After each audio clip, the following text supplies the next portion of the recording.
နည်းနည်းလေးကြောင်လေးတစ်ကြောင်တောက်လေးတစ်တောက်မှာပိုကျဲတဲ့နေရာလေးတွေ့တဲ့အခါမှာနားမရတဲ့အခါကျွန်တော်တို့ကအဲ့ဒါကိုပဲလွတ်လပ်ရေးရနေတယ်လို့အဆင်ပြေသွားပြီလို့ခံစားပြီးတော့တတောင့်တတနေလိုက်ကြတယ်အများနဲ့ဒီစစ်အာဏာရှင်ကိုတိုက်ဖို့လို့ဟုတ်လားတော်လှန်ဖို့လို့စန့်ကျင်ဖို့လို့အမြဲတမ်းအားထုတ်နေရတယ်ပေါ့နော်အားမထုတ်လို့ကိုမရတာရွေးချယ်စရာကိုမရှိတာပေါ့နော်ဒီပေါင်းများစွာဒီလိုမျိုးချက်ခံနေရတဲ့လူ့ဖွဲ့စည်းတစ်ခုအနေနဲ့ဆိုလို့ရှိရင်တကယ်ကျွန်တော်တို့လူချင်းနဲ့ပန်းနိုင်တာကြောင့်ကြည်ရှိတည်တဲ့နေငြိမ်းချမ်းရေးမျှော်လင့်ချက်ရှိသလားဒီတော်လှန်ရေးကမျှော်လင့်ချက်ရှိသလားဆိုကျွန်တော်မျှော်လင့်ချက်ရှိတယ်လို့အများအားပြောတယ်ဘာလို့မျှော်လင့်ချက်ရှိတယ်လို့ပြောရတယ်လို့ပြောတဲ့အခါတိုင်းမှာလူတွေရဲ့ပိုင်းဖြတ်မှုကြောင့်လို့ကျွန်တော်ပြောတယ်လူတို့ကဘယ်လိုပိုင်းဖြတ်လဲငါတို့စန္ဒမပါပဲနဲ့ဘယ်သူမှငါတို့ကိုအုပ်ချုပ်လို့မရဆိုတဲ့ပိုင်းဖြတ်တယ်ဒီတဲ့ကြီးမားတဲ့အောင်မြင်မှုမျိုးကျွန်တော်တို့တိုင်းတစ်လျှောက်မှာဘယ်တော့မှမရခဲ့ဘူးမြတ်တာဖြင့်အခမ်းခြင်းအဲ့ဒီကျွန်တော်တို့ resistant ပါအခမ်းမယ်မြတ်တာဖြင့်အခမ်းမယ်စကားဆောင်မြတ်တာထားလို့ပြောတာမဟုတ်ပါဘူးကျွန်တော်တို့အချင်းချင်းမြတ်တာထားလို့ရရှိသွားမယ်လမ်းဆိုရင်ကျွန်တော်တို့ကိုခံအားကောင်းမှရတယ်တက်လို့ကောင်းမှရတယ်အဲ့ဒီကိုခံအားနဲ့တက်လို့ဘယ်ရမှာလဲနိုင်ငံတကာထောက်ခံဘူးလားငွေကြေးလားဟုတ်ဘူးကျွန်တော်အဲ့လိုယုံကြည်ကျွန်တော်တကယ်ယုံကြည်တဲ့ကိုခံအားကကိုကိုချင်းချင်းဘလောက်ကြောက်ကြဆက်ပြီးတော့အလေးထားနိုင်တယ်ကိုကိုချင်းချင်းဘလောက်ကြောက်ကြဆက်ပြီးတော့လေးစားနိုင်တယ်ဆိုတဲ့ကိုခံအားအဲ့ဒီတက်လို့မှမပိုင်ကျွန်တော်မရွေးတလိမ့်ခောက်ပြီးနေစိတ်ညစ်သွားကြတယ်ဆိုတာစကားစားရဲ့ယုံရင်းချမ်းတဲ့မှုကြီးတက်တက်လို့ကျွန်တော်ထင်တယ်ကျွန်တော်ချင်းချင်းသာပို့ပြီးကြည်ပြနိုင်ပြီချစ်ခင်နိုင်ပြီနားလည်နိုင်ပြီနော်အားနည်းချက်ဆိုတာလူတိုင်းမှာရှိတယ်ဖွဲ့စည်းတိုင်းမှာရှိတယ်အဲ့ဒီအားနည်းချက်တွေကိုဟလာထောင်ဖွဲ့ပြီးတော့စိတ်ညစ်နေကြမယ်အစား positive vibes နဲ့မြတ်တာတွေထားပြီးတော့အဲ့ဒီအားနည်းချက်ကိုသူကြီးပဲရုပ်ကံနေလို့အားနည်းနေတာငါလက်ကမ်းနိုင်ရင်ကြော်သွားလို့ရမှာပဲဆိုတာမျိုးတွေလက်ကမ်းဖို့ကြိုးစားဖို့ကျွန်တော်လုပ်နေတယ်လို့ထင်တယ်ခုကတော့တပြေးပြေးနေပေါ့နော်အဲ့လိုလက်ကမ်းရမယ်စားဒင်းအားနည်းတယ်ဒင်းအတော့မကြောက်ဘူးငါတော့သူမတက်ဘူးဆိုတာမျိုးကပုံများလာရင်ကျွန်တော်အနာဂတ်မှာဘယ်ပန်းနိုင်ကိုရွှေ့ပါလဲစကားဆိုင်ကိုပြုတ်ကြတော့ပါရဲ့ကျွန်တော်တို့ဇောကန့်လန့်များဖြစ်နေမလားဘာလို့စိတ်ပူလဲတကယ်စိတ်ပူပြောတာပါအခုချိန်မှာတော်တော်စိတ်မကောင်းဖြစ်ရတယ်ပေါ့နော်အမှန်တကယ်တည်းအရင်ကမှသူ့ရဲ့နေအိမ်လေးထဲမှာသူနေခွင့်ရတယ်ဆိုတဲ့အတီလေးရှိနေသေးတယ်အခုတော့အင်မတန်ခက်ခဲကြမ်းတမ်းစွာနဲ့ဒီနေပြီးတော့အချင်းထောင်မှလို့ယူဆရတယ်ဒါမှမဟုတ်ကျွန်တော်တို့မသိနိုင်တဲ့နေရာတနေရာမှာသူဒီလိုဖြတ်တန်းနေရမယ်ဆိုတာစဉ်းစားလိုက်လို့ရှိရင်တော်တော်လေးစိတ်မချမ်းသာဖြစ်ပါတယ်အဲ့တော့ဒီနေ့ကလည်းကျွန်တော်ဘုန်းကြီးကျောင်းမှာအမှန်နဲ့ပတ်သက်ပြီးတော့ဒီလိုပြောခဲ့တာတွေရှိတယ်ပေါ့နော်တိုးတော့ဒီနေ့ပေးထားတဲ့ကောင်းစဉ်ကြီးရတော့ကျွန်မကအမှားအကြောင်းပြောဖို့အစီအစဉ်ရှိပါဘူးတကယ်တမ်းတော့ကောင်းစဉ်မှာကျွန်မဝင်ကဘာကိုဖြိုချစို့ဆိုပြီးကောင်းစဉ်ပေးပါတယ်အဓိကကတော့ကျွန်မရဲ့အခုလက်တော်ထွက်ထားတဲ့စာအုပ်ပေါ့နော်အဲ့ဒီစာအုပ်ကိုကျွန်မကအန်စီယာဝင်ကဘာဆိုပြီးတော့မြန်မာလိုပေးပြီးတော့မြန်မာလိုရေးထားတာပါသို့တော့စပြီးရေးစဉ်ကာလကလေးကကျွန်မရဲ့ target audience ပေါ့နော်ကျွန်မဖတ်စေချင်တဲ့သူကတကယ်တမ်းကျတော့မြန်မာတွေမဟုတ်ပါဘူးမြန်မာတွေအတွက်ကတော့တအားကြီးထူးခြားပြီးတော့ပေါ့နော်သိစရာတွေအများကြီးပါတဲ့စာအုပ်မျိုးဖြစ်ကောင်းမှဖြစ်ပါလိမ့်မယ်ဘာဖြစ်လို့လဲဆိုတော့ကျွန်တော်တို့ကဘာကြီးရဲ့ဘယ်နေရာမှာနေမြန်မာတွေကဒီဖြစ်စဉ်တွေကိုပေါ့နော်ကိုယ်တိုင်ဖြတ်ရပါတော့မဖြတ်ရရင်တက်တည်အနေနဲ့မြင်တွေ့ခွင့်ရပြီးသားသူတွေပဲဖြစ်နေကြတာဆိုတော့လေအဓိကတော့နိုင်ငံခြားသားတွေကိုကျွန်မဖတ်စေချင်တယ်ကျွန်တော်တို့နိုင်ငံရေးဟာအင်မတန်ရှုပ်ထွေးတယ်အပိုင်းကြောင့်လည်းအင်မတန်ရှည်လျားတယ်ပေါ့နော်အဲ့ဒီအတွက်ကြောင့်မို့လို့တေးသေးချာချာစစ်စစ်ဆက်ဆက်များမျက်စိတောက်ထောက်မကြည့်နိုင်ဘူးဆိုရင်အတွင်းကြကြအိုင်းလို့ချစ်ချွတ်မလိနာနိုင်ဘူးဆိုရင်တိနာလေလို့နည်းနည်းလေးခဲရင်းနေတယ်အဲ့ဒီအတွက်ကြောင့်မို့လို့ကျွန်တော်ဒီစာအုပ်ကိုရေးဖို့ကြိုးစားတယ်အဲ့ဒီခါမှာကျွန်မ amaze ဆိုပြီးတော့ A နဲ့ amaze ကြားထဲမှာ dash ကလေးကခံနေပေါ့နော်တကယ်အဖြစ်တေချာဖတ်ပြီးသွားတဲ့အခါမှာအမောစရာကြီးဆိုတဲ့ခန်းစားချက်လေးဖြစ်ကြမယ်ကျွန်မယူဆတယ်ပေါ့နော်။ဘာဖြစ်လို့လဲဆိုတော့ကျွန်မကဒီကိုမလာခင်စစ်နီကိုကျွန်မမေ16ရက်နေ့ရောက်တယ်။ရောက်ပြီးတော့ဒီမှာကျွန်တော်တို့တစ်ကမ္ဘာလုံးမှာ pen center ပေါင်း150လောက်ရှိပါတယ် pen international ကပေါ့နော်။ဒီ umbrella အောက်မှာဆိုတော့ pen center လေးအတီးတီးထဲမှာဒီ Australia မှာ pen center 3ခုရှိပါတယ် pen Sydney pen Melbourne နဲ့ pen Perth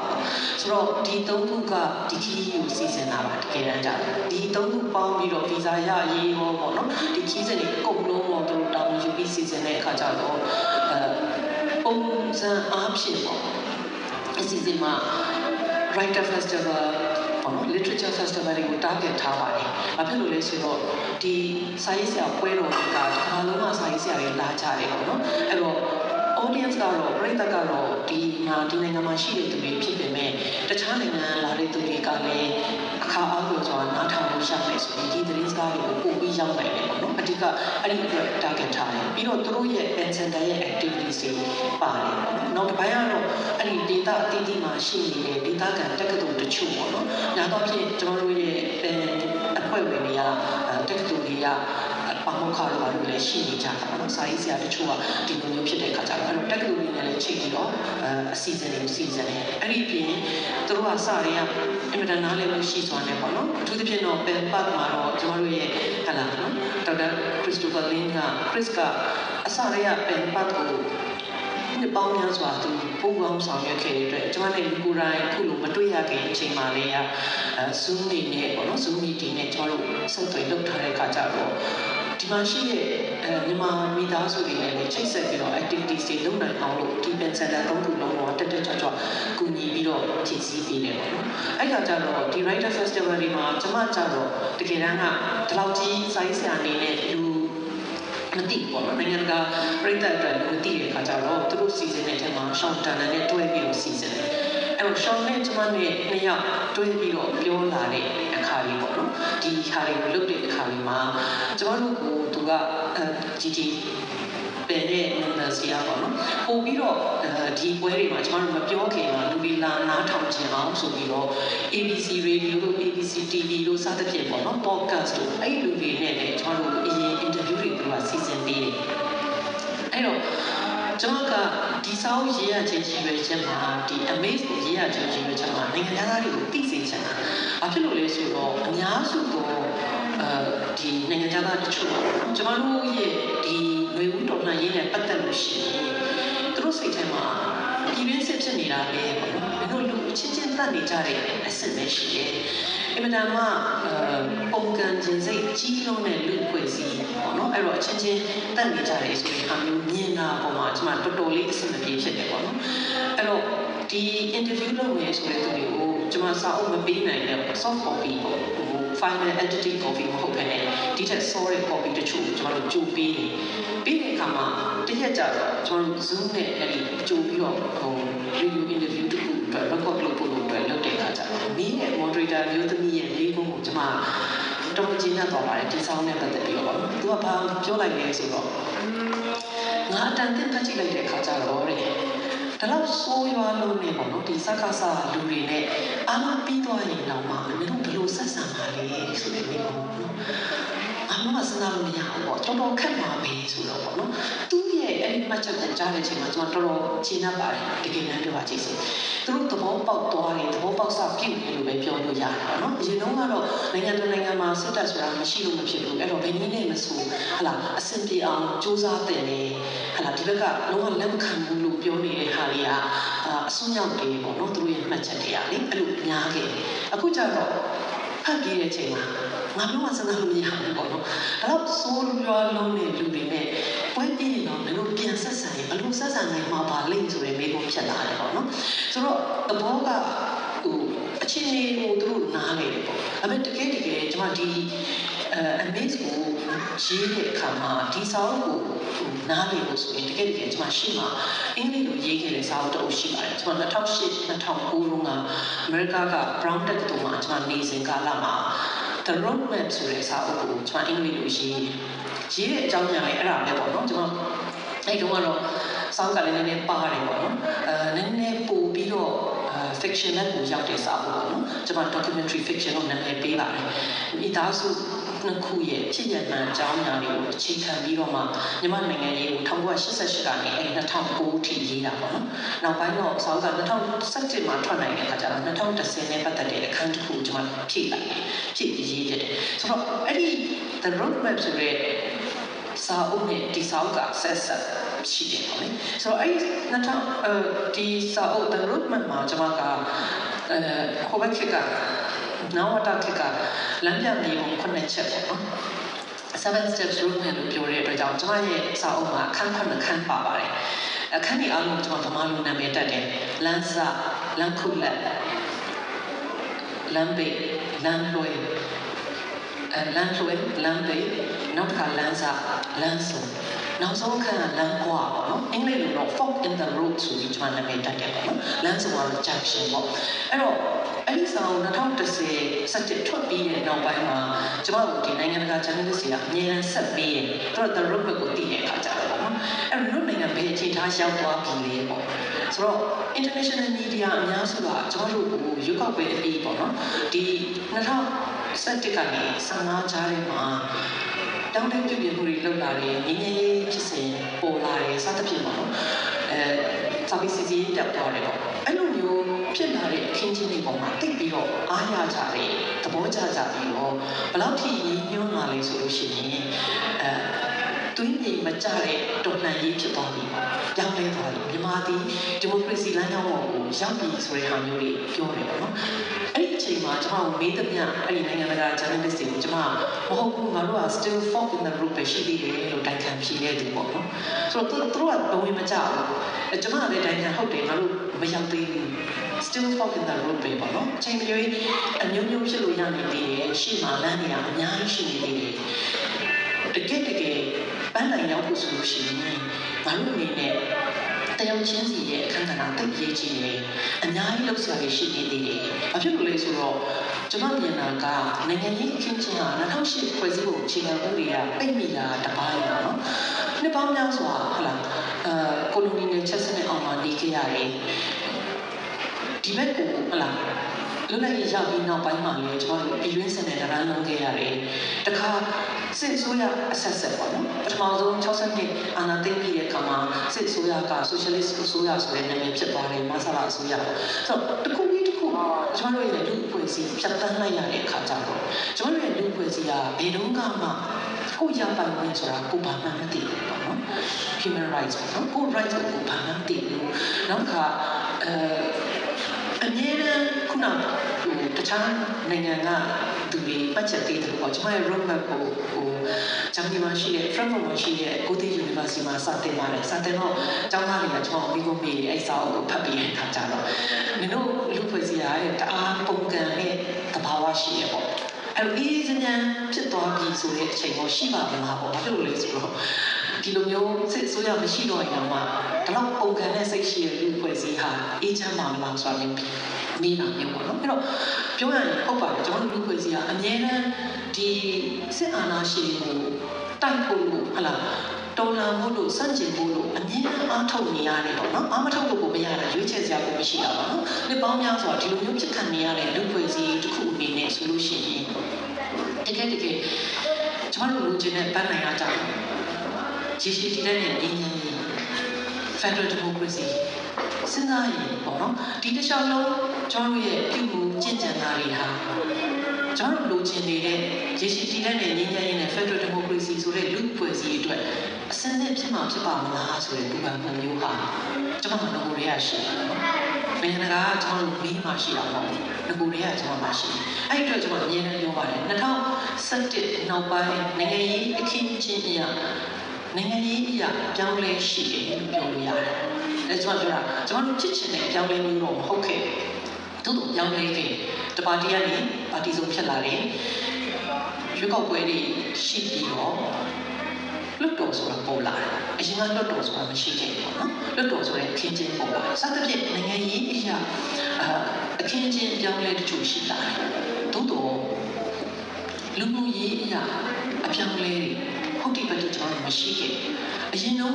ရှိနေခဲ့တဲ့စိတ်နေစိတ်ထားတချို့ဟာကျွန်တော်ဆက်ပြီးတော့သိဆောင်လာခဲ့တဲ့လူ့ဖွဲ့စည်းဖြစ်တယ်ပေါ့နော်ကျွန်တော်ဒါကိုလည်းပြန်စဉ်းစားတဲ့အခါကျဒီလိုမျိုးတွေးမိတာပေါ့နော်ကျွန်တော်တို့ကဘယ်တော့မှပရိသေတော်လှန်ရေးဆိုတာကျွန်တော်တို့လူ့ဖွဲ့စည်းတော့မလုပ်ခဲ့မင်းဧကရတီရဲ့အုပ်ချုပ်မှုအောက်မှာနေရင်စဉ်းစားတာကမင်းကျင့်တရား10ပါးနဲ့အညီကျင့်ကြံတဲ့ဘယင်းနေမင်းတွေရှိနေတိုင်းပြည်အေးချမ်းသာရတယ်လို့စဉ်းစားတာအဲ့ဒီလိုပဲပေါ့နော်ကျွန်တော်တို့ရဲ့ပမာမဟုတ်တဲ့တိုင်းသားတွေထဲမှာလေစော်ဘွားတို့စသဖြင့်ဒီမုန်းတာအသီးသီးမှာလေဘာပဲဖြစ်ဖြစ်စနစ်တည်ပရိသေဆန်တဲ့အခင်းချင်းကိုတောက်လျှောက်ရှိခဲ့ရုပ်ပြကြီးကိုလိုနီလက်အောက်ကိုရောက်သွားတဲ့အခါမှာကျွန်တော်တို့ကအဲ့ဒီ ဥပဒေတို့ဘာလို့နဲ့အညီဟလာပြုမှုကျင့်ကြံရတဲ့လူဖွဲ့စည်းဖြစ်ပြောင်းသွားတာပဲရှိတယ်တကယ်လွတ်လပ်ရေးယူမယ်ဆိုတဲ့အချိန်တုန်းကတချို့ငင်းကုန်နေအောင်ဖြစ်ခဲ့သေးတယ်လေပြန်ပြီးတော့ဟလာညောင်ရမ်းမျိုးစက်ကိုပြန်ခေါ်ပြီးတော့ဘရင်စနစ်ကိုပြန်သွားရင်ကောင်းမလားဆိုတာမျိုးထိပေါ့နော်ကျွန်တော်တို့လူဖွဲ့စည်းကဘယ်တော့မှဒီတူးဆန်လိုက်တစုံတယောက်တစုတစ်ဖွဲ့ကအရာရာကိုဆုံးဖြတ်ပေးတဲ့အပေါ်မှာတိတ်ပြီးတော့ရုံးကန်ဖို့အစီအစဉ်မရှိခဲ့ဘူးပေါ့နော်။ဘာပဲစတောင်းခဲ့လေဘာပဲဖြစ်ချင်ခဲ့လေဆိုတော့အဲ့ဒီတူးဆန်လိုက်ဘရင်ဟာမင်းကျင်တရား10ပါးနဲ့အညီအုပ်ချုပ်စီခြင်းခဲ့တာ။အဲ့ဒါ contradictory ပေါ့နော်တကယ်တမ်းပြန်စဉ်းစားရင်လည်းနည်းနည်းကြီးစရာကောင်းတယ်ကျွန်တော်တို့ကဘလို့လဲတခြားဘာသာဝင်နေရှိတယ်ဆိုပေမဲ့အများစုရဲ့အတွေ့အထဲမှာပေါ့နော်ဉာဏ်သူမျိုး၅ပါးကိုဗုဒ္ဓနဲ့နိစ္စတဲ့အမှန်တော့ဗုဒ္ဓရဲ့အဆုံးမဟုတ်ပါဘူးဘုရားနဲ့နိစ္စတဲ့ဒီအပြောအဟောတွေနဲ့ကျွန်တော်တို့ကဘာလို့သွားပြီးတော့စဉ်းစားပြန်လဲဆိုတော့ဉာဏ်မျိုး၅ပါးထဲမှာမင်းဆိုးရကိုထည့်လိုက်တာပေါ့အဲ့တော့ကျွန်မဟိုတော်တော်ကကျွန်မထင်တယ် Brisbane မှာမသိဘူးနိုင်ငံသားတယောက်ကကျွန်မကိုမေးတယ်ပေါ့ဘုရားဘာသာကျွန်တော်တို့လူ့ဘဝစီပေါ်မှာဘယ်လို impact ရှိလဲဆိုတော့ကျွန်မအဲ့လိုပြောတယ်အစင်ကြီးတဲ့ impact တစ်ခုကတော့မင်းကျင်တရား10ပါးနဲ့အညီအုပ်ချုပ်တယ်လို့ယူဆလို့ရှိရင်ကျွန်တော်တို့ကသိသဘောကျတယ်ထောက်ခံတယ်ဒါမှတန်တရားမရှိဘူးအဲ့ဒီတယောက်ကကျွန်တော်တို့အတွက်ပေါ့နော်ဒီခေါင်းဆောင်တယောက်သူကကျွန်တော်တို့အတွက်အကုန်လုံးကောင်းအောင်လုပ်ပေးမယ်ဆိုလို့ရှိရင်ကျွန်တော်တို့ပျော်ပျော်ကြီးနောက်ကလိုက်ကြမယ်ဆိုရင်စိတ်ခံတစ်ဖက်မှာရှိတယ်တစ်ဖက်မှာတော့မင်းအစိုးရမဖြစ်တဲ့တွေတော့ okay လေတကယ်ချင်းပဲမိတ်ဆွေပဲမင်းအစိုးရဖြစ်သွားရင်ရန်သူလို့သတ်မှတ်လိုက်တယ်ဆိုတဲ့စိတ်ခံရှိတယ်ပေါ့နော်အဲ့လိုမျိုးစိတ်ခံနေတဲ့ကျွန်တော်တို့ရဲ့လူ့ဖွဲ့စည်းကတောက်လျှောက်ရောက်လာခဲ့အဲ့အတွက်ကြောင့်မလို့တခြားလုံးမှာဟလာကျွန်တော်တို့အားနည်းခဲ့တဲ့ပြဿနာဘာလဲဆိုရင်လူထုဒီကိုယ့်ရဲ့အခန်းကဏ္ဍကိုလုံလုံလောက်လောက်သတိမထားမိကြကိုယ့်ရဲ့အခန်းကဏ္ဍအစားတစုံတစ်ယောက်ကကိုယ့်ကိုယ်စားတခြားသောလူ့ဖွဲ့စည်းတွေကတခြားသောနိုင်ငံတွေကအတိမပြုခံရတယ်ဆိုပို့ပြီးတော့ကျင့်တတ်ကြတယ်အားပေးကြတယ်အမတော်ဆန်းစုကြည်ကအကောင်းဆုံးနမူနာပဲပေါ့နော်ကျွန်တော်ဒါလည်းနိုင်ငံသားတွေကိုပြောလို့ရှိပါတယ်ကျွန်တော်တို့ကချက်ဥနဲ့ချက်နဲ့အစလင်းနေတယ်လို့ပဲပေါ့နော်အစာပိုင်းမှာတော့တိုင်းပြည်ရဲ့အတန်ကင်းကွာခဲ့တယ်လို့ကြိုးစားပြီးတော့အမတော်ဆန်းစုကြည်ပုံမှာလက်ခံဖို့အနေနဲ့အများခဲရင်းတယ်ဒါပေမဲ့အစားစားနဲ့နိုင်ငံတကာသူ့ပေါ်မှာထောက်ခံမှုတွေအရှိန်အဟုန်နဲ့တက်လာတဲ့အခါမှာငကိုကလေးကကျွန်တော်ရဲ့အငုံစိတ်မှာပေါ့နော်နိုင်ငံတကာပေါ်မှာအထင်ကြီးတဲ့စိတ်တွေရှိတဲ့အခါကျတော့ကိုချင်းချင်းကိုသာအထင်ကြီးရကိုချင်းချင်းမဟုတ်ဘူးလို့သိရင်ချင်းကြီးကိုသိပ်ဝဲတဲ့အစိတ်ခံရှိကြတဲ့အခါကျတော့အော်တကဘာလုံးကတော့သူ့ကိုထောက်ခံတာတကဘာလုံးကတော့ချီးကျူးနေတာပဲသူကတကယ်အရေးချင်းရှိတာပဲဆိုတဲ့အားမျိုးနဲ့ဝိုင်းပြီးတော့တူလီတော့ကောင်းဆောင်ဖြစ်တဲ့ထောက်ခံမှုကျွန်တော်တို့ဝန်မလေးခဲ့ကြပါဘူးနော်လက်ခံလိုက်တယ်ဒါပေမဲ့သူ့ရဲ့အရေးချင်းတွေကိုလည်းညဝါတင်နေတွေးခွင့်ရတာလည်းပါပါတယ်ဒါလည်းပါတယ်ပေါ့နော်ဒီပိုင်းရဒါပေမဲ့ဒီလိုမျိုးစိတ်ခံနေရှိလာကြတဲ့လူ့ဖွဲ့စည်းတွေမှာတစ်ခါကလည်းသူမင်းအစိုးရဖြစ်လာပြီဆိုတဲ့အခါသူနိုင်ငံတော်တိုင်ပင်ခံပုဂ္ဂိုလ်ဖြစ်လာပြီဆိုတဲ့အခါသူအာဏာကိုကျင့်သုံးခွင့်ရပြီဆိုတဲ့အခါမှာခုနကကျွန်မပြောတဲ့ဟလာရန်မျိုး၅ပါးထဲမှာပါသွားရှာရဲဆိုရင်စိတ်ကူးမျိုးတွေကလည်းတစ်ဖက်မှာလွန်ဆွေးပြီးရှိခဲ့တယ်ဆိုတာကျွန်တော်တို့အားလုံးသတိထားမိတာပဲပေါ့နော်ဆိုတော့ပြောရရင်ကျွန်တော်တို့လူ့ဖွဲ့စည်းရနှစ်ပေါင်းများစွာအဲ့ဒီလိုယဉ်ကျေးမှုတွေကြားထဲမှာလွန်ထိုးနေခဲ့မတည်ငြိမ်သေးဘူးပေါ့နော်ကိုယ့်ဟာကိုယ်ပိုင်းဖြတ်နိုင်ဖို့အခြေအနေမပေးခဲ့တယ်လို့အခြေအနေပေးဖို့လည်းအားထုတ်ဖို့ဝေဝါးနေကြတယ်တနည်းအားဖြင့်ကျွန်တော်တို့ကကိုယ့်ရဲ့ရပိုင်ခွင့်ဆိုတာဘာလဲဆိုတာကိုကောင်းကောင်းမသိခဲ့ကြဘူးကိုယ့်ကိုယ်ကိုယုံကြည်မှုအားနည်းခဲ့တယ်ကျွန်တော်တို့ကသာရင်အပြောင်းအလဲကိုဖန်တီးနိုင်တဲ့သူလို့ယုံကြည်ဖို့အတော်ခဲရင်းနေကြတယ်တစုံတစ်ယောက်တစုတစ်ဖွဲ့ရတော့လုံပေးနိုင်လိမ့်မယ်အဲ့ဒီတစုံတစ်ယောက်တစုတစ်ဖွဲ့ကလုံပေးနေတဲ့ဟာတွေကိုကိုယ်စိတ်အစဉ်ပြေလာတဲ့အခါတွေမှာကိုကပူပေါင်းဖို့အဲ့ဒီတစုံတစ်ယောက်တစုတစ်ဖွဲ့လောက်တာတွေကောင်းတော့အောင်ကိုယ်တိုင်ကပူပေါင်းပြီးတော့အတူလက်တွဲပြီးတော့ပြောင်းလဲအောင်လုပ်ဖို့ဆိုတာထက်အဲ့ဒီတစုံတစ်ယောက်တစုတစ်ဖွဲ့ရဲ့မကောင်းတာတွေကိုထောက်ပြပြီးတော့စိတ်အားသာဖြစ်ဖို့ပဲပို့ပြီးတော့အားတန်နေကြတယ်ဒါရအနာရှာလို့ပဲပေါ့နော်တော်တော်လေးခုချိန်ဒီ line တွေကိုကျွန်တော်ပြင်းနေရတယ်ပေါ့နော်ဒါပေမဲ့တိတ်စိတ်ဝင်စားဖို့ကောင်းတာကရင်းတော်လှန်ရေးမှာစပြီးတော့ လူလူရဲ့ကြွေးကြော်တန်နဲ့နော်လူလူရဲ့တွန်းအားလူလူရဲ့ရက်တီလိုက်ပုံလူလူရဲ့ပြတ်သားလိုက်ပုံလူလူရဲ့ပိုင်းဖြတ်လိုက်ပုံလူလူရဲ့တန်တိတ်ထန်ဟာကျွန်တော်စသိဝင်းချင်းထောက်အောင်အားရှိစေဒီငါတို့မှာငါတို့ပဲရှိတယ်ဆိုတဲ့ဒီကြွေးကြော်တန်တော့အားရှိတဲ့ကြွေးကြော်တန်မရှိတဲ့အဲ့ဒါကကြွေးကြော်တန်အစစ်မဟုတ်ထွက်ပြေးသွားရတဲ့တပိတ်မောက်တဲ့သူတွေကြံခဲ့တဲ့ဖက်နှက်ကိုစောင့်ကြည့်ပေးပြီးတော့နော်စီရည်တခါတည်းအောက်မှာချပေးစောင့်ကြည့်ပေးပြီးပြန်လာယူလို့ရအောင်လုပ်ပေးတယ်ဆိုတာမျိုးပေါ့နော်တပိတ်ကာလမှာတယောက်ကိုတယောက်ဟလာနော်လူမျိုးမခွဲ gender မခွဲစင်ရင်ချမ်းသာမခွဲပညာရှိပညာမဲ့မခွဲစီးလုံးပြီးတော့ဘယ်နေရာမှာဘသူဘာလို့လဲဆိုတော့ဖြည့်ကြမယ်လို့ကြီးရွယ်ပြီးတော့လုတ်သွားတယ်ပေါ့နော်အစာပိုင်းဒီဖြုတ်ခွင်းမှုပြင်းထန်တဲ့ဟာမရောက်ခင်ဒီကာလတွေမှာလုတ်သွားဖို့နေဟာအဲ့ဒီလူလူရဲ့ကိုနားလေသဘောပေါက်သွားမှုကိုပြနိုင်တယ်ပေါ့နော်ဒါကြောင့်မလို့နောက်ထပ်ကြွကြော်တဲ့တစ်ခုထွက်လာကျွန်တော်ပြောလို့ရှိတယ်အစောပိုင်းကရပါတော့ကျွန်မစပြီးအပြည်ပရောက်တဲ့ခါတွေကမေးတဲ့ခါမှာမျောလင့်ချက်ရှိသလားဒီတော်လည်းရမျောလင့်ချက်ရှိသလားဆိုတော့ကျွန်တော်မျောလင့်ချက်ရှိတယ်လို့ပြန်လာပြောတယ်ဘာလို့မျောလင့်ချက်ရှိတယ်လို့ပြောရတယ်လို့ပြောတဲ့ခါတိုင်းမှာလူလူရဲ့ပိုင်းဖြတ်မှုကြောင့်လို့ကျွန်တော်ပြောတယ်လူလူကဘယ်လိုပိုင်းဖြတ်လဲငါတို့စန္ဒမပါပဲနဲ့ဘယ်သူမှငါတို့ကိုအုပ်ချုပ်လို့မရဆိုတဲ့ပိုင်းဖြတ်တယ်ဒီတဲ့ကြီးမားတဲ့အောင်မြင်မှုမျိုးကျွန်တော်တို့တမိုင်းတစ်လျှောက်မှာဘယ်တော့မှမရခဲ့ဘူးကျွန်မအဲ့ဒါလိုပဲယုံတယ်ဒါတဲ့ကောင်းတဲ့အောင်မြင်မှုကျွန်တော်တို့ရှိတယ်ဒါကအကောင်းဆုံးအောင်မြင်မှုပဲဒီမိုကရေစီရဲ့အနှစ်သာရဒါပဲဘသူ့ဘလို့ပဲရွေးတယ်ဆိုအဲ့ဒီအတွေ့လေကျမနဲ့နည်းနည်းလေးကိုယ်ပေါ့နော်လူတွေကပြောတယ်ရွေးကောက်ပွဲနိုင်တယ်လို့သုံးတယ်ကျမကအဲ့ဒီအသုံးလုံးပေါ်မှာအဆင်မပြေနိုင်တယ်လို့သုံးရင်ရှုံးတာရှိနေတယ်ပေါ့နော်ကျမမြင်တာကအတူဝင်ရွေးကြတဲ့သူတွေကြားထဲမှာအဲ့ဒီတယောက်ဟာရွေးကောက်ခံလိုက်ရတယ်ဒီနေ့အဖြစ်ယုံကြည်ခံရတယ်ဆိုတော့ကျွန်တော်အခု Pen International ရဲ့ Writer in Prison Committee မှာ chair ဖြစ်တယ်ဆိုတာက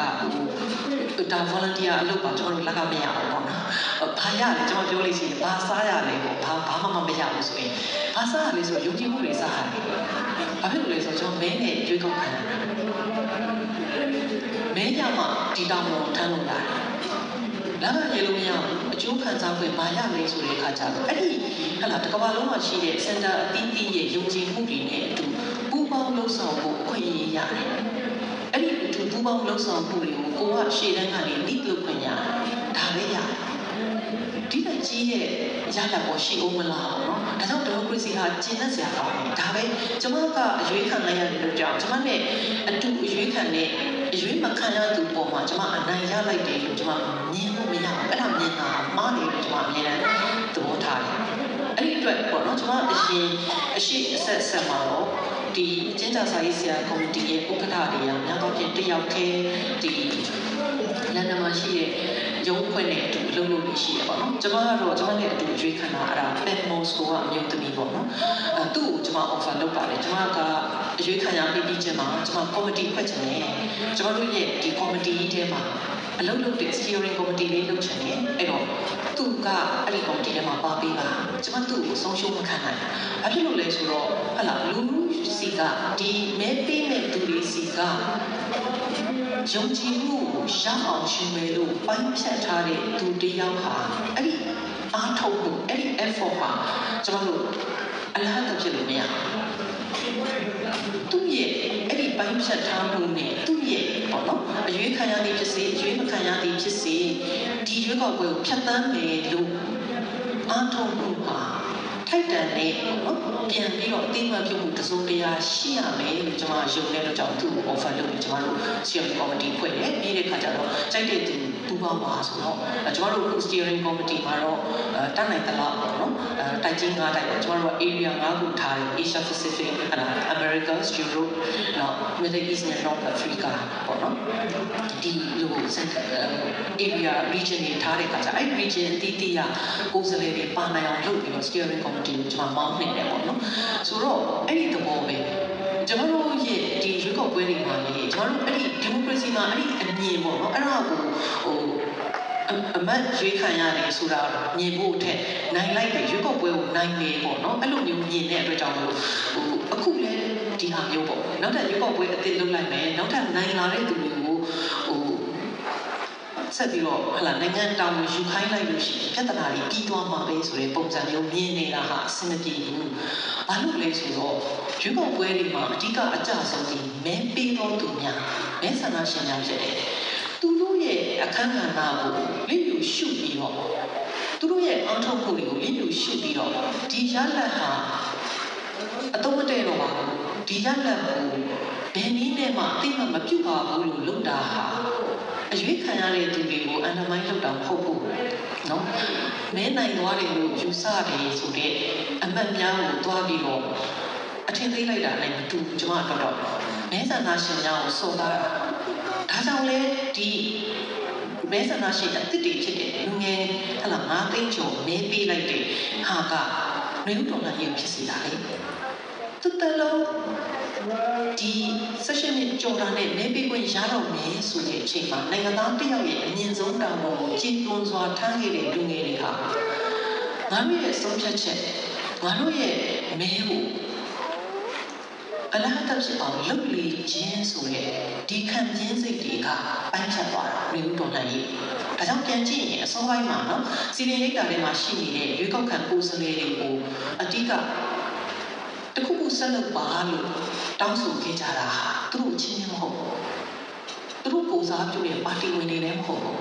သူတို့ကိုစားပြုတဲ့ပါတီရဲ့ခေါင်းဆောင်တွေလည်းမဟုတ်ဘူးမဲဆန္ဒရှင်တွေကဖိအားပေးခဲ့ကြတာဖုန်းလေးဆက်တယ် message တွေပို့တယ်လုံးဝလက်မခံနိုင်ဘူးတခုခုလုပ်ကြပါဆိုရင်နော်အဲ့ဒီကနေစပြီးတော့ CRPH NUG စသဖြင့်ပေါ်လာတဖြည်းဖြည်းနဲ့ဟလာကျွန်တော်ရဲ့နိုင်ငံရေးအရွေးနိုင်ငံရေးအပြောင်းအလဲတွေဟလာဘူဝါဒပိုင်းဆိုင်ရာစဉ်းစားတွေးခေါ်မှုတွေမှာဝိုင်းပြီးတော့ contribute လုပ်နေကြတဲ့ဒီအများစုဒီပြည်သူတွေကလူတွေဒါတော့အနာဂတ်အတွက်ညှို့ရင်းချက်ပေါင်းမရှိတော့ဘူးကျွန်မအရင်ကဒါကြောင့်အခုချိန်မှာကျွန်မပြောကျွန်မZoom positive ဖြစ်တဲ့လူကိုတချို့အထင်တယ်ပေါ့နော်အဲ့လိုမဟုတ်ပါဘူးကျွန်မချင်းချင်းဘာမှမရှိပဲနဲ့ဇိုကြီးhigh ဖြစ်နေတာမဟုတ်ပါဘူးလူလူရဲ့ပြောင်းလဲလာတယ်ပေါ့နော်လူလူရဲ့ပိုင်းခြားမှုတွေလူလူရဲ့ပြောင်းလဲလာတဲ့ဒီအပြုအမူတွေအတွေးခေါ်တွေကိုကျွန်မမျက်ခြေမပြတ်စောင့်ကြည့်ရတာကနေအားတက်ရတာပါတကယ်တမ်းပြောရသေးတယ်ကျွန်မစိတ်ပြတ်တဲ့ဟာဒီတစ်ချက်ရှိလာတယ်ဒါကြောင့်လည်းကျွန်မဒီဝင်းကဘာဆိုတဲ့ဟာကိုပြောဖြစ်တယ်ပေါ့နော်အဲ့ဝင်းကဘာကိုပဲအရင်ပြောပါမယ်စိတ်ပြတ်တဲ့ဟာကိုနည်းနည်းလေးနောက်ရှိလိုက်မယ်ဆိုတော့2021လည်းစပြီးတော့ဟလာအာနာသိမ့်မှုစူးစမ်းမှုလည်းဖြစ်နေဖြစ်ပေါ်အလုံးကအထူးမြင့်နိုင်ငံတကာပေါ့နော်ဘာပြောလဲဆိုတော့ဂန်းတွေကွေသွားပြီလို့ပြောတယ်ကျွန်တော်တို့ရဲ့နိုင်ငံဟာဂန်းတွေကွေသွားပြီညီမကတော့ဒုံရင်းပြန်ရောက်သွားတယ်ဆိုတာမျိုးပေါ့နော်စစ်အာဏာရှင်လက်ထက်ကိုပြန်ရောက်သွားတယ်ဒုံရင်းပြန်ရောက်သွားတယ်အဲ့ခါမှာကျွန်မစစဉ်းစားတယ်ဟုတ်သလားကျွန်တော်တကယ်နားငယ်ကွေခဲ့သလားဒုံရင်းပြန်ရောက်သွားတယ်ဆိုတဲ့အနေအထားဖြစ်သလားတေချာစဉ်းစားလိုက်တဲ့အခါကျတော့ကျွန်တော်ကဂန်းငယ်ကွေဖို့ဆိုရင်ဟလာဒီနေရာကနေ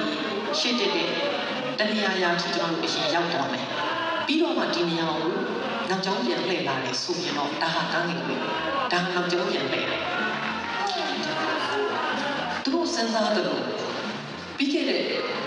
2010ကနေ2020ဆယ်စုနှစ်ကာလတည်းကျွန်တော်တို့ဘယ်ကိုရောက်ခဲ့တယ်လဲကျွန်တော်တို့ဘယ်ကိုမှမရောက်ခဲ့ဘူးတင်ပြပြောရရင် infrastructure လို့ခေါ်တဲ့အရာတွေကောင်းလာတယ်ဒါပေမဲ့ကျွန်တော်ရဲ့ civil liberties လို့ခေါ်တဲ့နော်ဒီရပိုင်ခွင့်တွေနဲ့ပတ်သက်တဲ့အရာတွေမှာထင်သလောက်အဆင်ပြေတာမဟုတ်ဘူး censorship စီစီပြတ်သွားတယ်စီစီမရှိတော့ဘူးဆိုရင်အဆင့်တော့ပဲရှိတယ်ဒီကိန်းမှာအဲ့ဒါကလေနောက်ဆက်တွဲမှာအားလုံးသိတဲ့အတိုင်းကျွန်မအသေးစိတ်တွေမပြောချင်ဘူးတခြားဥပဒေကြောင်းအရာပေါ့နော်အခက်အခဲတွေချက်တွေကျွန်တော်အများကြီးရှိခဲ့တယ်အဲ့ဒီအခါကျတော့အသေးချာတော့စောင့်ကြည့်လို့ဆိုလို့ရှိရင်ကျွန်တော်တို့နားလည်လို့တော့ခက်တယ်ဒီစနစ်တာကာလမှာကျွန်တော်တို့ဒီဝင်ကဘာထဲမှာလမ်းပြောင်းနေကြတာဒီမိုကရေစီလမ်းပေါ်ကိုပြန်မတက်နိုင်ခဲ့ပဲ2008အပါအဝင်ဟလာအနှစ်နဲ့အလားလားကကျွန်တော်တို့ပုံသွင်းခဲ့တဲ့စိတ်အနေထားတွေအခြေအနေတွေထဲမှာကျွန်တော်တို့လမ်းပြောင်းသွားကြတယ် အဲ့ဒီခါမှာပေါ့နော်တချို့ကထောက်ပေါက်လို့မြင်တဲ့ alternative politics ကိုခေါ်ရမယ်ပေါ့နော်လူမျိုးအခြေခံတဲ့စသဖြင့်အဲ့ဒီလိုဟလာတစုတစ်ဖွဲ့လွတ်မြောက်ရေးပေါ့နော်တနည်းအားဖြင့်ပြောရရင်ဆိုလို့ရှိရင်တယောက်တအိမ်မဲ့ပေါ့တယောက်တအိမ်မဲ့မဲ့တဲ့ကိစ္စတွေကိုပို့ပြီးတော့ရှင်းတန်းတင်လာအဲ့ဒါကကျွန်တော်တို့ still လမ်းပြောင်းနေစေတယ်ဝင်ကဘာလေးမှာပိတ်မိနေစေတယ်လို့ကျွန်မမြင်တယ်ဝင်ကဘာဟာတေချာလာတော့စစ်အာဏာရှင်ကတေးချာလေးပေါ့နော်ဖန်တီးခဲ့တဲ့ဝင်ကဘာဒါပေမဲ့ခုနလိုပဲကျွန်တော်တို့မှာဘယ်တော့မှ right to information ကိုခေါ်ရဲပေါ့နော်လုံလောက်တိမှုကိုဖြည့်ဆည်းပေးနိုင်တဲ့ဥပဒေအရအကာအကွယ်လည်းမပေးနိုင်ဘူးပညာရေးစနစ်ကလည်းမပြည့်ဝခဲ့ဘူးဟုတ်လားဒီနှုတ်တိုက်ချက်ပညာရေးနဲ့ရင်ပါလာခဲ့ကြတဲ့ပေးပြီးတခြားစာတွေကိုဖတ်ဖို့လည်းအမှန်တမ်းလေးကြတယ်ပေါ့နော်ဒါကြောင့်လည်းကျွန်မတောက်လျှောက်ပြည်တွင်းစာပြီးဟောပြောတဲ့ပွဲတွေမှာစာဖတ်ပါလို့အများအားပြောလို့ရှိတယ်စာဖတ်ပါလို့ပြောတယ်ဆိုတာဒီစာရေးဆရာမလို့ကိုစာကိုရောင်းကောင်းပြောတာမျိုးမဟုတ်ဘူးစာဖတ်စီခြင်းရတဲ့အဓိကအကြောင်းရင်းဒါပဲကျွန်တော်တို့ရဲ့သိမှုကိုကိုယ်တိုင်ဖြည့်ဆည်းပြီးတော့မှသိမှုကိုအခြေခံတဲ့စိတ်ပိုင်းဖြတ်မှုသိမှုကိုအခြေခံတဲ့ရွေးချယ်မှုမှမလုံနိုင်ဘူးဆိုရင်ကျွန်တော်တို့လူ့ဖွဲ့စည်းရဘယ်တော့မှပုံမျိုးတိုးတက်မှာမဟုတ်ဘူးလမ်းအကောင်းထောက်နိုင်နေမယ်စိတ်ရုံအကောင်းဆောက်နိုင်နေမယ်သို့တော့ကျွန်တော်တို့အချင်းချင်းတယောက်ကိုတယောက်ကြည်ယူဖို့တတ်နိုင်အောင်ခဲရင်အောင်ပါမယ်တယောက်ကိုတယောက်လိုရာထက်ပိုပြီးတော့ချစ်နိုင်ဖို့ခဲရင်အောင်ပါမယ်အဲ့ဒီလိုမှနော်တယောက်ကိုတယောက်မလေးစားနိုင်ဘူးအလေးမထားနိုင်ဘူးမချစ်နိုင်ဘူးဆိုကျွန်တော်တို့စိတ်ကူးရင်နေတဲ့ပန်းနိုင်ကရေရှည်တည်တဲ့ငြိမ်းချမ်းရေး Federal Democracy ဒီနိုင်ငံက Federal နိုင်ငံဒီနိုင်ငံမှာနေတဲ့သူတွေအကုန်လုံးသိတယ် Federal ဆိုတာကဟာလာကိုတယောက်တအိမ်နဲ့မဖို့မဟုတ်ဘူး Federal နဲ့တယောက်တအိမ်နဲ့ဘာမှတစ်ထပ်တည်းမကြောက်ဘူးဒါပေမဲ့ဟာလာတိမှုအဟောင်းတွေရယ်နာကျင်မှုအဟောင်းတွေရယ်ဒဏ်ရာတွေရယ်ဒီဟာတွေထဲမှာလုံးလည်ချလေးတွေလိုက်ကြရင်ကကျွန်တော်တို့ကခုနလိုပဲကျွန်တော်တို့ရဲ့အတွေးတွေကလည်းဝင်ကဘာထဲမှာပိတ်နေတယ်ကျွန်တော်တို့ရဲ့တမိုင်းကြောင်းအရာလည်းဝင်ကဘာရအခုထိဖြတ်နေရတော့ကျွန်တော်တို့ရဲ့ပထဝီနိုင်ငံရေးအရာလည်းနော်အင်မတန်မှအာဏာရှင်နေကြီးဆိုတဲ့နိုင်ငံတွေရဲ့လူငယ်တွေအင်မတန်များတဲ့နိုင်ငံတွေရဲ့အနားမှာရက်နေရတာဖြစ်တဲ့အတွက်ကြောင့်မလို့အဲ့ဒီဝင်ကဘာထဲမှာလည်းပိတ်နေတယ်ကျွန်တော်တို့နိုင်ငံကိုမြင်တဲ့အမြင်ကကျွန်တော်တို့မြင်တဲ့အမြင်မဟုတ်ဘူးတကယ်တမ်းတော့ကျွန်တော်တို့စဉ်းစားမယ်ဆိုတာနဲ့ဟလာဘယ်နိုင်ငံရဲ့စဉ်းစားတွက်ချက်မှုမှမဆိုဘူးတရုတ်ကိုထည့်တွက်တာကျန်တဲ့အိန္ဒိယနိုင်ငံတွေကိုစဉ်းစားပြီးတော့မှကျွန်တော်တို့စဉ်းစားတာကျွန်တော်တို့အကျိုးသက်ကျွန်တော်တို့ရဲ့အဖြေသက်ကိုသူစဉ်းစားလို့မရှိဘူးချိတ်ဆက်နေတယ်လို့ပဲစဉ်းစားရတဲ့အတွက်ကြောင့်မလို့နော်အဲ့လိုနဲ့ကျွန်တော်တို့ကအလွှာလွှာအထက်ထက်သောဝင်ကဘာထဲမှာပိတ်မိနေရတယ်အဲ့ဒီအပြင်ခုနပြောသလိုပဲနှစ်ပေါင်းများစွာနော်ဆယ်စုနှစ်ရာစုနှစ်နဲ့ချီသိမ်းလာတဲ့ကျွန်တော်တို့ရဲ့စိတ်ကူးတွေအတွေးတွေအပြုအမူတွေပြောဆိုတွေဒါတွေကလည်းအဲ့ဒီဝင်ကဘာရဲ့နေရံကိုထူအောင်တက်နိုင်ခဲ့ကြတယ်။နေရံထူလေကျွန်တော်တို့ထွက်ပေါက်နေတကယ်တမ်းဒီဝင်ကဘာကြီးကထွက်ပေါက်မရှိပါဘူး။အဲကြောင့်ကျွန်မကဝင်ကဘာကိုဖြိုချစေလို့ပြောတာ။ဝင်ကဘာထဲမှာထွက်ပေါက်မရှာချရအောင်ပါ။တကယ်တမ်းပြောရချင်းဆိုရင်လွန်ခဲ့တဲ့ဆယ်စုနှစ်ကာလတည်းထွက်ပေါက်ရှာဖို့ကြိုးစားခဲ့တဲ့လုပ်ရတယ်နဲ့တူတူပဲထွက်ပေါက်မရှိတဲ့ဝင်ကဘာထဲမှာကျွန်တော်တို့ပေါ့နော်ဒီလမ်းချိုလမ်းကြားလေးတွေရရင်ဟလာမိုင်းပေါင်းများစွာချီတက်ခဲ့ကြတယ်နည်းနည်းလေးကြောင်လေးတစ်ကြောင်တောက်လေးတစ်တောက်မှာပိုကျဲတဲ့နေရာလေးတွေ့တဲ့အခါမှာနားမရတဲ့အခါကျွန်တော်တို့ကအဲ့ဒါကိုပဲလွတ်လပ်ရေးရနေတယ်လို့အစင်ပြေသွားပြီလို့ခံစားပြီးတော့တတောင့်တတန်နေလိုက်ကြတယ်အဲ့ဒီအပြင်နော်ဒါကကျွန်တော်တို့နဲ့မှမဟုတ်ပါဘူးကဘာမှာလဲဒီဘာခေါ်လဲ misinformation တို့ disinformation တို့ပေါ့နော် information literacy တို့ဒီ digital tyranny ကတကမ္ဘာလုံးမှာပေါ့နော် commercial driven ကို political driven ကိုပေါ့နော်စီးပွားရေးအရာကိုနိုင်ငံရေးအရာကိုအင်မတန်ပေနေနေလေးရည်စည်နိုင်တဲ့အခါကျတော့ကျွန်တော်တို့အဲ့ဒီနောက်မှာဒလင်းကောက်ဝေးလိုက်ကြရင်းနဲ့ဒီနေရာကြီးတွေထူအောင်ကျွန်တော်တို့ကိုယ်တိုင်ကပြန်ပြီး reinforce လုပ်နေကြတယ်ပေါ့နော်အဲ့လိုကျွန်မမြင်လာအဲ့ဒီအတွက်ကြောင့်တကယ်ကျွန်တော်နိုင်ငံအတွက်ထောက်ပေါက်ပြီးအဲ့ဒီဝင်ကဘာလေးကထောက်ပေါက်ရှိနေမလားလို့ရှားမယ်စားအဲ့ဒီဝင်ကဘာဖြစ်စီတဲ့နေရာတွေအားလုံးကိုဖြိုချကြတယ်လို့ ဖြိုးမှပဲရမယ်ဒါမှလမ်းပေါ်ကိုပြန်ရောက်သွားမှာဒါမှလမ်းကိုကျွန်တော်တို့ပြန်မြင်ရမယ်အဲ့လိုမဟုတ်ဘူးမမြင်ရဘူးပေါ့နော်ဘာဖြစ်လို့လဲဆိုတော့စကားစပြုတ်ကျသွားရုံနဲ့ခုနကျွန်မပြောသလိုပဲစကားစပြုတ်ကျသွားရုံနဲ့ဒီနေရာလေးအကုန်လုံးပြုတ်ကျသွားလိမ့်မယ်ဆိုတဲ့အာမခံချက်ရှိနေတယ်စကားစပြုတ်ကျသွားရုံနဲ့ပရိသတ်မြေရပေါက်တယ်လို့ Federal Democracy မြေရမပေါက်ဘူးတနည်းအားဖြင့်ပြောရရင်ကျွန်တော်ပြောလို့ရှိတယ်ဟို Federal Democracy ဆိုတဲ့အရာဒီတေချာတာတော့စကားစလက်ထက်မှာမရှိဘူးသူစီသွားတောင်းလို့မရဘူးသူ့မှာမရှိဘူးပေးလို့မရဘူးတေချာတယ်ကျွန်တော်တို့တောင်းလို့မရတောင်းဆိုရမယ့်အရာမဟုတ်ဘူးဒီမိုကရေစီကျင့်စဉ် process ပဲကျွန်တော်တို့ကျင့်ရမှာဘယ်သူမှမပိုင်တဲ့အတွက်ကြောင့်သူစီမှာတောင်းလို့မရတော့ကျွန်တော်တို့ကျင့်ရဘယ်လိုကျင့်ရမလဲဘယ်လိုပြုမှုရမလဲဘယ်လိုပြောဆိုရမလဲဘယ်လိုဆက်ဆံရမလဲဆိုတဲ့အားကိုဒါကျွန်တော်တို့ကကျင့်ရမှာကျွန်တော်တို့ဘယ်လောက်ကျင့်နိုင်တယ်လဲကျွန်တော်တို့ဘယ်လောက်အားထုတ်နိုင်တယ်လဲအဲ့ဒီပုံမှာမူတည်ပြီးတော့မှအဲ့ဒီနေရာလေးပါသွားမယ်ပြုတ်သွားမယ်လမ်းပေါ်ကျွန်တော်တို့ပြန်ရအဲ့ချက်မှာပတ်နိုင်ပြန်ရမယ်ဒါကြောင့်ကျွန်တော်ကလူတိုင်းအရေးကြီးတယ်လို့ပြောတယ်ပြီးတော့စာဖတ်စီစဉ်တယ်လို့ပြောတယ်အခုဆိုရင်တချို့တင်နန်းတို့ဘာလို့ပေါ့နော်လူငယ်တွေဒါတွေနဲ့ပတ်သက်ပြီးကျွန်တော်ဒီ Zoom နဲ့ပေါ့နော် join ရတဲ့အခါတိုင်းမှာကျွန်တော်ပြောတယ်တော်လှန်ရေးလုပ်နေတယ်ဆိုတဲ့အခါမှာကိုနိုင်ရကိုလုပ်ကြတယ်အမျိုးမျိုးပုံပုံလုပ်ကြတယ်အဲ့ဒီအထဲမှာအနာဂတ်နိုင်ငံအတွက်လိုအပ်တဲ့ဘာသာရပ်တွေကိုတစ်ဖက်ခန်းခါအောင်လေ့လာဖို့ဒီနေ့ဒီအချိန်မှာအားထုတ်တယ်ကျန်တာဘာမှမလုပ်နိုင်ပါဘူးဒါဒီကြီးပဲပေါ့နော်တစ်ဖက်ခန်းခါအောင်လေ့လာနေပါတယ်ဆိုတဲ့သူကိုလည်းကျွန်မကတော့တော်လှန်ရေးတက်တော်သားကိုပဲအတိအမှန်ပြုတယ်အဲဆိုကျွန်တော်လိုချင်တဲ့အနာဂတ်အတွက်သူကအပင်ပြိုးနေတယ်အနာဂတ်အတွက်အခုကလေးကချိန်နှလန်းစီချင်တယ်တကယ်တမ်းပြောရကြည့်ဆိုရင်ပြောလို့မရစကားစားရဲ့ချင်းများအလုံးတည်တဲ့အတိုင်းကျွတ်တက်လက်ချက်တခုအမျိုးမျိုးဖြစ်သွားနိုင်တယ်ကျွန်တော်စိတ်ပူနေတာကဘယ်တော့နိုင်မှာလဲမဟုတ်ဘူးမတတ်တဲ့ဘက်နိုင်သွားရင်ကျွန်တော်တို့တွေအစစ်အဖြစ်ပါမလားဆိုတာကိုကျွန်တော်စိတ်ပူတာကျွန်တော်တို့တွေအကောင်းဆုံးဟလာအိုဘားမားပြော yes we can ပေါ့နော်အဲ့ဒီ yes we can ကြောက်လို့ကျွန်တော်တို့အစစ်အဖြစ်ရလာတာနော်ဆိုတော့ကျွန်မတခါကရေးခဲ့တဲ့ဆောင်းပါးလေးတစ်ခုရှိခိုးလို့ကပေါ့နော်အဓိကတော့ကျွန်တော်တို့နိုင်ငံမှာဘယ်တော့မှ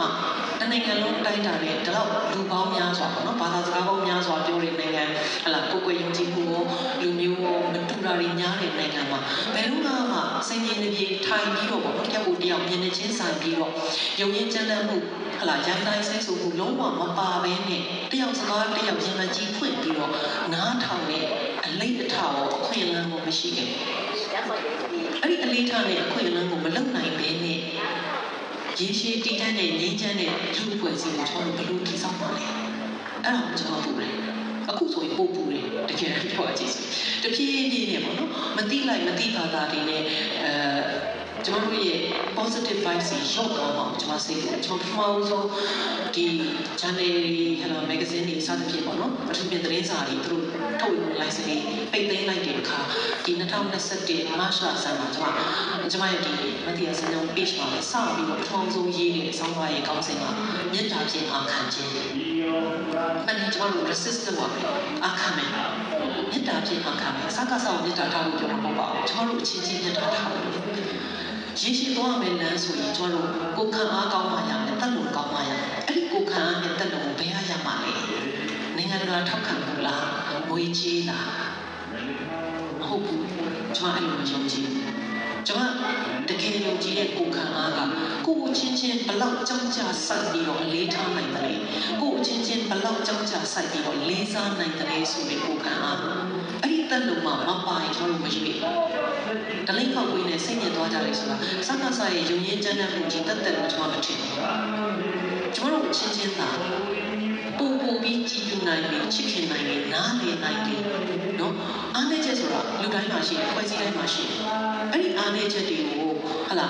ာဖောင်ဖွဲ့ပြီးတော့စိတ်ညစ်နေကြမယ်အစား positive vibes တွေမြတ်တာတွေထားပြီးတော့အဲ့ဒီအားနည်းချက်ကိုသူကြီးပဲရုန်းကန်နေလို့အားနည်းနေတာငါလက်ကမ်းနိုင်ရင်ကြောက်သွားလို့ရမှာပဲဆိုတာမျိုးတွေလက်ကမ်းဖို့ကြိုးစားဖို့ကျွန်တော်တို့လုပ်နေတယ်လို့ထင်တယ်ခုကတော့တဖြည်းဖြည်းနဲ့ပေါ့နော်အဲ့လိုလက်ကမ်းရမယ်စားဒင်းအားနေတယ်ဒင်းအသုံးမကျဘူးငါတော့သူမတတ်ဘူးဆိုတာမျိုးကပုံများလာရင်ကျွန်တော်တို့အနာဂတ်မှာဘယ်ပန်းနိုင်ရွှေ့ပါလဲစကားဆိုင်ရောပြုတ်ကြတော့ပါရဲ့ကျွန်တော်တို့ဇောကန့်လန့်များဖြစ်နေမလားဘောနော်စိတ်ပူတယ်တကယ်စိတ်ပူပြောတာပါအဲ့တော့တကယ်တမ်း ဒီနေရာလေးဟာဆက်မရှိတော့ဘူးဆိုရင်ကျွန်တော်ကိုယ်တိုင်ကအဲ့နေရာလေး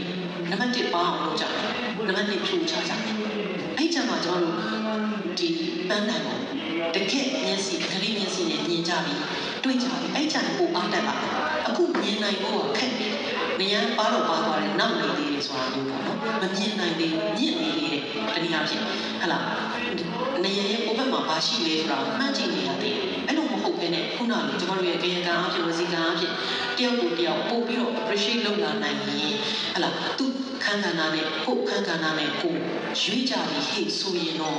ကျွန်တော်ထင်တယ်ပန်းနိုင်ကိုပြီးမြင်လာလိမ့်မယ်နေရာလေးပါသွားမယ်နေရာလေးချိုးလာနိုင်မယ်နေရာလေးနှိမ့်လာနိုင်မယ်နေရာကိုကြော်သွားနိုင်တယ်နောက်ဆုံးဝင်ကဘာကိုကျွန်တော်တို့အပိဖြူကြတယ်အဲ့လိုဆိုရင်တော့ကျွန်တော်ပန်းနိုင်ကိုရောက်လာတာပို့လွယ်တယ်အဲ့တော့ဆောင်းမပါရေးခင်လေးဆိုတော့ဒါလေးကတော့ခဏလေးတော့ကျွန်တော်ပြောလိုက်ချင်သေးတယ်ပေါ့နော်။ဒါလေးဆိုတော့နိုင်ငံရဲ့နာမည်နဲ့ပတ်သက်ပြီးတော့လေကျွန်တော်တို့မျိုးပြောကြတယ်သိရမလား။ညီမပမာပေါ့လေအများစုလုပ်ပါတယ်ဆိုတော့တကယ်တမ်းဝန်ခံရရင်ကျွန်မလည်းပမာသူတစ်စက်မှမပါတဲ့ဘူးပေါ့နော်။ကျွန်မကတရုတ်တို့ရှမ်းတို့ရောနေတဲ့သူမျိုး။ဒါပေမဲ့ကျွန်မသွေးကိုယုံကြည်ရှိကျွန်မပြောလို့ရှိတယ်သွေးကိုဒါယုံကြည်ရှိရရင်လို့ဥပမာဆန်းနဲ့ဒေါ်ဆန်းစုကြည်ကိုတကဘောတဲ့ထားမှလာတယ်။ဒီတက်လည်းသွေးမစစ်တော့တဖေးတမေးနဲ့ကျွန်တော်မပါဘူး။အဲ့လိုမျိုးဆိုတာကျွန်တော်ဘာမှမထားနိုင်ဘူး။ဥပမာဆန်းနဲ့ဒေါ်ဆန်းစုကြည်ကျွန်တော်ဒါကြောင့်သွေးကိုယုံကြည်ရှိတယ်။ဘုံလေးလေးပြောတာ။ကျွန်တော်လူရဲ့ကာယကံမှုဝစီကံမှုမနောကံမှုတွေကိုကြည့်ပြီးတော့ပဲအဲ့တော့တောင်မှအချိန်နဲ့ပေါ့နော်။အချိန်ပိုင်းခြားလိုက်ကြည့်ပြီးတော့ပဲကျွန်တော်ယုံကြည်ပေးလို့ရတယ်။သူကဘာသာသမီးမလို့ဘယ်လူမျိုးကနေစင်တက်လာလို့မလို့ဘယ်ဘာသာကိုကိုယ်ကိုယ်လို့ဘာအသားရောင်ရှိလို့ဘယ် professional မဟုတ်လို့ပေါ့နော်။ပညာတက်လို့မလို့ပညာမတက်လို့မလို့ဆိုတာနဲ့တော့လူတယောက်ကိုပိုင်းခြားဖို့ပေါ့နော်ဆုံးဖြတ်ပေးဖို့ကျွန်တော်အစင်းနဲ့မဖြစ်ဘူးအဲ့ဒါမျိုးနည်းနဲ့မှကျွန်တော်လည်းမဖြစ်နိုင်တဲ့ကိစ္စလေအဲ့ဒီသဘောပဲပေါ့နော်အဲ့တော့ဒီလိုပြောတဲ့အခါမှာကျွန်တော်ဗာတတိယလေးဆိုတော့ကျွန်တော်တနိုင်ငံလုံးအနေနဲ့ပေါ့နော်ဘုံယူစွာစားတဲ့အစားအသောက်လေးပေါ့လက်ဖက်တော့အရှိတော်အရှောင်းမှာကျွန်တော်တို့လက်ဖက်ကိုအများစုပေါ့အရှိတော်အရှောင်းမှာပေါ့တကဘာလုံးကလက်ဖက်ကိုယူနေချမ်းလို့ပဲတီးကိုတောက်တာကျွန်တော်တို့ပဲရှိတယ်လက်ဖက်ကိုစားတာလက်ဖက်တော့အဲ့တော့လက်ဖက်တော့လို့ပြောလိုက်တာနဲ့ကျွန်တော်အားလုံးနားလေတခြားနိုင်ငံသားတွေတောင်နားလေနေပြီပေါ့နော်ပကံမှာတင်ထားတဲ့အရာတွေလက်ဖက်သားကြီးပဲမဟုတ်ဘူးလက်ဖက်လည်းပါတယ်ဂုံကြီးပါမယ်ခရမ်းချင်ကြီးပါမယ်ဟလာစက်တုံကြိုလေးပါမယ်မြေပဲပါမယ်ပဲပါမယ်နှမ်းပါမယ်စသဖြင့်ပါတယ်အဲ့တော့အဲ့ဒီထားပြီးအကုန်လုံးပါတဲ့ဟာမှန်တိတယ်နဲ့မဖြစ်ဘူးငါတို့နာမည်လေးထိတ်မှဖြစ်မယ်ဆိုပြီးတော့မိမျိုးနာမည်မှာတစ်ဖက်စက်တုံကြိုနှမ်းမြေပဲခရမ်းချင်ကြီးဂုံကြီးအလုံးပေါင်းထားသောအရာလို့ကျွန်တော်တို့ပြောသလားဆိုတော့လည်းမပြောဘူးတစ်ဖက်တို့ခေါ်လိုက်တာသူကအများစုပေါ့နော်တစ်ဖက်ကအများစုဖြစ်နေအဲ့လိုတစ်ဖက်တို့သူ့ကိုဘာပဲအရေးကြီးလဲဆိုတော့တစ်ဖက်တို့လို့ကြားတာနဲ့အဲ့ဒီထဲမှာအဲ့ဒီ ingredients ကိုပုံပါတယ်ဆိုတာလူသိအောင်ကျွန်တော်တို့လုပ်ဖို့လိုတာအဲ့ဒီထဲမှာပါတဲ့ identity အသီးသီးရဲ့ကောင်းမှုမှန်ကန်မှုကသာလက်ဖက်တို့ကောင်းတပွဲကိုဖြစ်စေတယ်လို့အဲ့လက်ဖက်တို့ကိုမြင်ရသူကြားရသူစားရသူတွေလက်ခံအောင်ကျွန်တော်တို့လုပ်ဖို့လိုတာကျွန်တော်တို့နိုင်ငံရဲ့ပတ်သက်ရင်ဟုတ်တယ်နိုင်ငံရဲ့နာမည်ကတော့ဘာပဲဖြစ်ကောင်းဖြစ်နေတယ်ဒါပေမဲ့ဟောဒီ plate ပေါ်ကအရာတွေကအစင်တန်ပြီးသားသူ့ identity နဲ့သူ super ဖြစ်ပြီးသားတွေဟောဒီလူအချိုးကျကျပေါင်းစည်းထားလို့အင်မတန်ကောင်းမွန်တဲ့အရာသာရှိတယ်ပတာရလှတဲ့လက်သူတွေဖြစ်နေတာပါလို့သိအောင်ကျွန်တော်အားလုံးကတူတူလုံးလုံးကြတယ်ကျွန်တော်အားလုံးတူတူခင်းချင်းကြတာကြတယ် yes we can ဆိုပြီးတော့ကဘာကိုအဲ့လိုပြန်လာကျွန်တော်ဒီထက်ပိုတယ်အခုအဲ့တော့မသွားနိုင်သေးတဲ့အတွက်ကြောင့်ကဘာကြီးကလည်းစဉ်းစားတယ်ဘယ်အဖွဲ့ကိုထောက်ခံရင်ကောင်းလဲကိုအဖွဲ့ထောက်ခံလိုက်ကိုအဖွဲ့က point တက်နေတဲ့အခါကျတော့ဘာလို့မှမသိဘူးသူတို့ကကျွန်တော်တို့ကမှ clear cut မပြောနိုင်တာကျွန်တော်တို့ကမှဟောဒီမှာငါတို့လက်ဖက်ပွဲရတော့ဒါပဲအမေလက်ဖက်ပွဲလို့သာငါတို့ခေါ်တာဟိုဒီထဲမှာဘာပါလဲဆိုတာမျိုးပေါ့နော်သူတို့အဲ့ဟာကိုသဘောပေါက်အောင်ပြောနိုင်လို့ဒါပေမဲ့ကျွန်တော်တို့ကအဲ့လိုမဟုတ်ဘဲနဲ့ NUG တောင်မှဒီထဲမှာပါတာကဘလောက်ညာကိုင်တော့ဘယ်သူပါဆိုတာကိုမရှင်းပြဘဲနဲ့စလုံးတိုက်ပြီးတော့ဟုတ်ဘူးဒါကတော့ကိုခါပါပဲဆိုတာမျိုးကျွန်တော်တို့ကိုယ်တိုင် interpret လုပ်နေရင်နိုင်ငံသားကပုံပြီးမျက်စိလိုက်အဲ့ဒီအခါမှာသူတို့ပုံပြီးတွန်းဆော်တယ် okay ဒါဆိုရင်တော့စောင့်ကြည့်ကြသေးတာပေါ့ဆိုတာမျိုးဖြစ်တာ ဒါကြောင့်မို့အရေးကြီးတာဒါပဲကျမတို့ကအရေးကြီးဆုံးပဲကျမတို့ဒီ change agent ပဲကျမတို့ကအပြောင်းလဲကိုဖန်တီးနိုင်တော့သူကျမတို့ကအပြောင်းလဲကိုပြောနိုင်တော့သူကျမတို့ကိုဘလို့မြင်ပေးပါကျမတို့ဟာဘာတွေပါဘလို့ပါကျမတို့ရဲ့ identity ကတော့ဘာပါဒါကိုကျမတို့ပြနိုင်ဖို့လေ identity politics ကစားပြီးတော့ပေါ့နော်အချင်းချင်းတယောက်တအိမ်နဲ့ရန်ဖြစ်နေတဲ့စားကျမတို့ identity ကိုကျမတို့လက်လွတ်ဆရာမလို့ဘဲနဲ့ဘလောက်ထိအကောင်းဆုံးခင်းချင်းတက်တာနိုင်လဲဆိုတဲ့စိတ်ပေါ်မှုကိုကြော်လွှမ်းနိုင်တဲ့တနေ့ကြောင့်မှသာလေကျမတို့ဒီမိဘတွေကထွက်နိုင်တယ်လို့ကျမကယုံတာပါအဲ့ဒါလေအားလုံးအထူးသဖြင့်ဒီနေ့ဒီချိန်မှာဟာလာလူတော်လှန်ရေးရဲ့ကြီးဖန်တာကို diaspora လို့ပြောကြတယ်ပေါ့နော်အဲ့တော့diaspora တွေကိုမြင်တဲ့အမြင်ကဘာဖြစ်နေလဲဆိုတော့ခုနကလေးလံတင်မဲ့ပတ်စံရှာနေဆိုတော့ဖြစ်နေတယ်ကျမတို့သိစင်မပြေဘူးဖြစ်တယ်ပြပါတယ်ဒီချက်မကဘူးလို့မြင်တယ်ရုပ်ကဝဲအစင်ဆက်တွေကလည်း diaspora တွေကမင်းပေးရခြင်းရဲ့အနှစ်သာရဟာဘလောက်ကြီးမားပါလဲလူထုကိုမင်းပေးတာဟာလူထုရဲ့ကြီးမားသောကြီးလေးသောတာဝန်ပါဆိုတဲ့စိတ်နဲ့ပြတ်နိုင်ခဲ့ကြတဲ့အတွက်ကျွန်တော်နိုင်ငံရဲ့ဟလာဒီ election turnout rate ကတော်တော် high ဖြစ်တယ်တကယ်တမ်းတော့ကြီးအင်မတန်ကိုမျိုးစရာကောင်းတယ်ဒါဟာ diaspora တွေကပြည်တွင်းကိုပြန်ပြီးတော့ message ပေးနိုင်တာ influence လုပ်နိုင်တာသိချာနေတယ်အဲ့တော့ဒီမှာ federal democracy နိုင်ငံမှာဖြတ်သန်းနေကြတဲ့ diaspora တွေကိုကျွန်တော်အားလုံးဒီကကောင်းတဲ့အရာတွေကိုကိုယ်တိုင်ကြုံတွေ့ရပြီးဖြစ်စေစာတွေ့တွေ့ရပြီးဖြစ်စေအတွင်းကိုပြန်ပြပေးကြပါသူတို့စဉ်းစားနည်းလက်တွေ့ကျင့်သုံးနည်းတွေအတွက်အထောက်အကူဖြစ်ပေးကြပါအတွင်းရမောင်းနှင်လာတဲ့ drive လုပ်လာတဲ့ identity politics နောက်ကိုအပြင်းအလူတွေလိုက်ပြီးမကစားကြပါနဲ့လိုက်ပြီးမကူးခတ်ကြပါနဲ့ပြန်သွားရအောင်ပါ drive ပြန်ပြောင်းအောင်ပါဒီနည်းနဲ့လည်းဘာဖြစ်သွားလဲအတွင်းရောပြင်ရောပေါ့နော်ဝိုင်းပြီးတော့ကြံကြောက်လိုက်ကြရင်တော့ဒီတရားကြီးပြူပါတယ်ဒီနေရာကြီးလဲပါတယ်ဒီလိုနည်းနဲ့သာကျွန်တော်တို့ပန်းနိုင်ရွေးနိုင်မယ်ဆိုရင်ပေါ့နော်ပန်းနိုင်ပြန်ရောက်နိုင်မယ်ဒီမိုကရေစီလမ်းကြောင်းကိုပြန်သွားနိုင်မယ်လို့ရှိရင်ရုံနဲ့နောက်တစ်ခုကလည်းစကားစအလုံးကာလမှာဒီလိုနည်းတွေဆက်သွားရအောင်ပြန်လည်ထူထောင်ရေးဆိုတာကအိမ်ကြီးပြန်ဆောက်နိုင်ဖို့ဟလာလမ်းတရားတွေပြန်ဆောက်နိုင်ဖို့အထက်ပိုများတယ်နော်အထူးသဖြင့်တော့လူမှုသဟဇာတာပြန်ဖြစ်ဖို့ပေါ့နော် social harmony ပြန်ရနိုင်ဖို့အရေးကြီးတယ်နောက်ဆုံးခွဲထွက်ကြပြီးဟလာတယောက်တအိမ်ဘက်ကိုဇွတ်ပဲမရမကလုံးကြပြီးဆိုရင်တော့မှမမေ့ဖို့ကကျွန်တော်တို့ဒီနီးနားချင်းတော့ဆက်ဖြစ်နေကြအောင်ပါဘီလီယံချီတဲ့နိုင်ငံကြီးတွေရဲ့အနားမှာမင်းနေရမယ်အောက်စီနိုင်ငံကလေးတွေဖြစ်တဲ့အိမ်ကြီးချင်းနိုင်ငံတွေအချင်းချင်းမှာကြောချင်းမကတ်ရှင်းချင်းမအပ်နိုင်ရင်ကျွန်တော်တို့ဝမ်းလိုတဲ့သူတွေထိုင်ဆောင်နေမှာအဲ့ဒီအတွက်ကြောင့်ကျွန်တော်တို့ကရွေးစရာသိမရှိပါဘူးအလှအထက်ဝင်ပါကြားထဲမှာနေကြရသူတွေပြီးအပြင်တိုင်းမဖြူနိုင်တော့ကိုယ်ချင်းချင်းကြားထဲမှာရှိနေတဲ့တိုင်းတွေနေရနေဖြူနိုင်မှရမယ်ဖြူကြရအောင်ဖြူဖို့တတ်နိုင်တယ်လို့လည်းယုံပါတယ်အပြင်ကသူတွေရဲ့အခမ်းအနားကိုလည်းကျွန်တော်အင်မတန်အသိမှတ်ပြုပါတယ်အဲ့အတွက်အားကိုးတွေကိုပြောပြစေဘယ်မှာအထူးထူးဖြူကြပါစေကျေးဇူးပါ